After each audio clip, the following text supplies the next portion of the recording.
Chapter 25. Seeking the Buried Treasure. There comes a time in every rightly constructed boy's life when he has a raging desire to go somewhere and dig for hidden treasure. This desire suddenly came upon Tom one day. He sallied out to find Joe Harper, but failed of success. Next he sought Ben Rogers. He had gone fishing. Presently he stumbled upon Huck Finn, the red-handed. Huck would answer. Tom took him to a private place and opened the matter to him confidentially. Huck was willing. Huck was always willing to take a hand in any enterprise that offered entertainment and required no capital, for he had a troublesome superabundance of that sort of time which is not money. "Where'll we dig?" said Huck. "Oh, most anywhere." "Why, is it hid all round?" "No, indeed it ain't. It's hid in mighty particular places, Huck. Sometimes on islands, sometimes in rotten chests under the end of a limb of an old dead tree, just where the shadow falls at midnight, but mostly under the floor in haunted houses." "Who hides it?" "Why, robbers, of course. Who'd you reckon? Sunday-school superintendents?" "I don't know. If 'twas mine, I wouldn't hide it. I'd spend it and have a good time." "So would I. But robbers don't do that way. They always hide it and leave it there." "Don't they come after it any more?" "No, they think they will, but they generally forget the marks, or else they die. Anyway, it lays there a long time and gets rusty, and by somebody finds an old yellow paper that tells how to find the marks. A paper that's got to be ciphered over about a week, because it's mostly signs and hieroglyphics." "Which?" "Hieroglyphics. Pictures and things, you know, that don't seem to mean anything." "Have you got one of them papers, Tom?" "No." "Well, then, how are you going to find the marks?" "I don't want to find any marks. They always bury it under a haunted house, or on an island, or under a dead tree that's got one limb sticking out. Well, we've tried Jackson's Island a little, and we can try it again sometime. And there's the old haunted house up the Still House branch, and there's lots of dead-limbed trees, dead loads of them." "Is it under all of them?" "How you talk! No." "Then how are you going to know which one to go for?" "Go for all of them." "Why, Tom, it'll take all summer." "Well, what of that? Suppose you find a brass pot with $100 in it, all rusty and gay, or a rotten chest full of diamonds. How's that?" Huck's eyes glowed. "That's bully. Plenty bully enough for me. Just you give me the $100, and I don't want no diamonds." "All right, but I bet you I ain't going to throw off on diamonds. Some of 'em's worth $20 apiece. There ain't any, hardly, but's worth 6 bits or $1. "No. Is that so?" "Certainly. Anybody'd tell you so.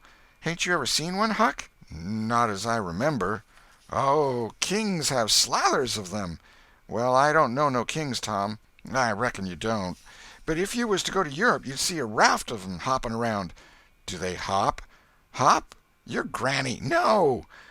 "Well, what'd you say they did for?" "Shucks, I only meant you'd see 'em, not hopping, of course. What do they want to hop for? But I mean you'd just see 'em scattered around, you know, in a kind of a general way, like that old humpbacked Richard." "Richard? What's his other name?" "He didn't have any other name. Kings don't have any but a given name." "No? But they don't." "Well, if they like it, Tom, all right, but I don't want to be a king and have only just a given name, like a nigger. But say, where you going to dig first?" "Well, I don't know. Suppose we tackle that old dead-limb tree on the hill t'other side of Stillhouse branch." "I'm agreed." So they got a crippled pick and a shovel and set out on their 3-mile tramp. They arrived hot and panting, and threw themselves down in the shade of a neighboring elm to rest and have a smoke. "I like this," said Tom. "So do I. Say, Huck, if we find a treasure here, what you going to do with your share?" "Well, I'll have pie and a glass of soda every day, and I'll go to every circus that comes along. I bet I'll have a gay time." "Well, ain't you going to save any of it?" "Save it? What for?" "Why, so as to have something to live on by and by." "Oh, that ain't any use. Pap would come back to this yer town some day and get his claws on it if I didn't hurry up, and I tell you he'd clean it out pretty quick.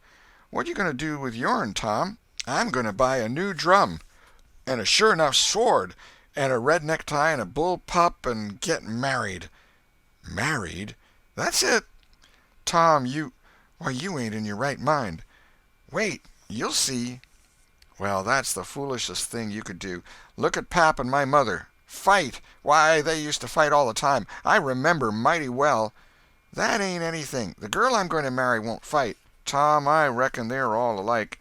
They'll all comb a body. Now, you better think about this a while. I tell you, you better. What's the name of the gal? It ain't a gal at all. It's a girl. It's all the same, I reckon. Some says gal, some says girl. Both's right, like enough. Anyway, what's her name, Tom? I'll tell you sometime, not now. All right, that'll do. Only if you get married, I'll be more lonesomer than ever. No, you won't. You'll come and live with me. Now, stir out of this, and we'll go to digging. They worked and sweated for half an hour. No result. They toiled another half hour. Still no result. Huck said, "Do they always bury it as deep as this?" "Sometimes. Not always. Not generally. I reckon we haven't got the right place." So they chose a new spot and began again. The labor dragged a little, but still they made progress. They pegged away in silence for some time. Finally Huck leaned on his shovel, swabbed the beaded drops from his brow with his sleeve, and said, "Where are you going to dig next, after we get this one?" "I reckon maybe we'll tackle the old tree that's over yonder on Cardiff Hill, back of the widow's." "I reckon that'll be a good one.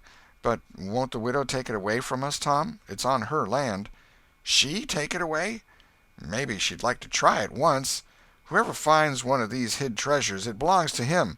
It don't make any difference whose land it's on." That was satisfactory. The work went on. By and by Huck said, "Blame it, we must be in the wrong place again. What do you think?" "It is mighty curious, Huck. I don't understand it. Sometimes witches interfere. I reckon maybe that's what's the trouble now." "Shucks, witches ain't got no power in the daytime." "Well, that's so. I didn't think of that. Oh, I know what the matter is. What a blamed lot of fools we are. You got to find out where the shadow of the limb falls at midnight, and that's where you dig." "Then consound it, we fooled away all this work for nothing. Now, hang it all, we've got to come back in the night. It's an awful long way. Can you get out?" "I bet I will. We've got to do it tonight, too, because if somebody sees these holes, they'll know in a minute what's here, and they'll go for it." "Well, I'll come around and mow tonight." "All right. Let's hide the tools in the bushes." The boys were there that night about the appointed time. They sat in the shadow, waiting. It was a lonely place, and an hour made solemn by old traditions. Spirits whispered in the rustling leaves. Ghosts lurked in the murky nooks. The deep baying of a hound floated up out of the distance. An owl answered with his sepulchral note. The boys were subdued by these solemnities, and talked little. By and by they judged that 12 had come. They marked where the shadow fell, and began to dig. Their hopes commenced to rise. Their interest grew stronger, and their industry kept pace with it. The hole deepened and still deepened, but every time their hearts jumped to hear the pick strike upon something, they only suffered a new disappointment. It was only a stone or a chunk. At last Tom said, "It ain't no use, Huck. We're wrong again." "Well, but we can't be wrong. We spotted the shadow to a dot." "I know it, but then there's another thing." "What's that?" "Why, we only guessed at the time. Like enough it was too late or too early." Huck dropped his shovel. "That's it," he said. "That's the very trouble. We got to give this one up. We can't ever tell the right time. And besides, this kind of thing's too awful. Here this time of night with witches and ghosts a-fluttering around so. I feel as if something's behind me all the time, and I'm afeard to turn around because maybe there's others in front a-waiting for a chance. I've been creeping all over ever since I got here." "Well, I've been pretty much so too, Huck. They most always put in a dead man when they bury a treasure under a tree, to look out for it." "Lordy!" "Yes, they do. I've always heard that." "Tom, I don't like to fool around much where there's dead people. A body's bound to get into trouble with 'em, sure." "I don't like to stir 'em up, either. Suppose this one here was to stick his skull out and say something." "Don't, Tom, it's awful." "Well, it just is. Huck, I don't feel comfortable a bit." "Say, Tom, let's give this place up and try somewhere else." "All right, I reckon we better." "What'll it be?" Tom considered a while, and then said, "The haunted house. That's it." "Blame it, I don't like haunted houses, Tom. Why, they're a dern sight worse'n dead people. Dead people might talk, maybe, but they don't come sliding around in a shroud when you ain't noticing, and peep over your shoulder all of a sudden and grit their teeth the way a ghost does. I couldn't stand such a thing as that, Tom. Nobody could." "Yes, but, Huck, ghosts don't travel around only at night. They won't hinder us from digging there in the daytime." "Well, that's so. But you know mighty well people don't go about that haunted house in the day nor the night." "Well, that's mostly because they don't like to go where a man's been murdered, anyway. But nothing's ever been seen around that house except in the night. Just some blue lights slipping by the windows. No regular ghosts." "Well, where you see one of them blue lights flickering around, Tom, you can bet there's a ghost mighty close behind it. It stands to reason, because you know that they don't anybody but ghosts use 'em." "Yes, that's so.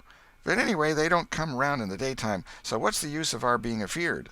"Well, all right. We'll tackle the haunted house if you say so, but I reckon it's taking chances." They had started down the hill by this time. There, in the middle of the moonlit valley below them, stood the haunted house, utterly isolated, its fences gone long ago, rank weeds smothering the very doorsteps, the chimney crumpled to ruin, the window sashes vacant, a corner of the roof caved in. The boys gazed a while, half expecting to see a blue light flit past a window. Then, talking in a low tone, as befitted the time and the circumstances, they struck far off to the right, to give the haunted house a wide berth, and took their way homeward through the woods that adorned the rearward side of Cardiff Hill. End of chapter 25.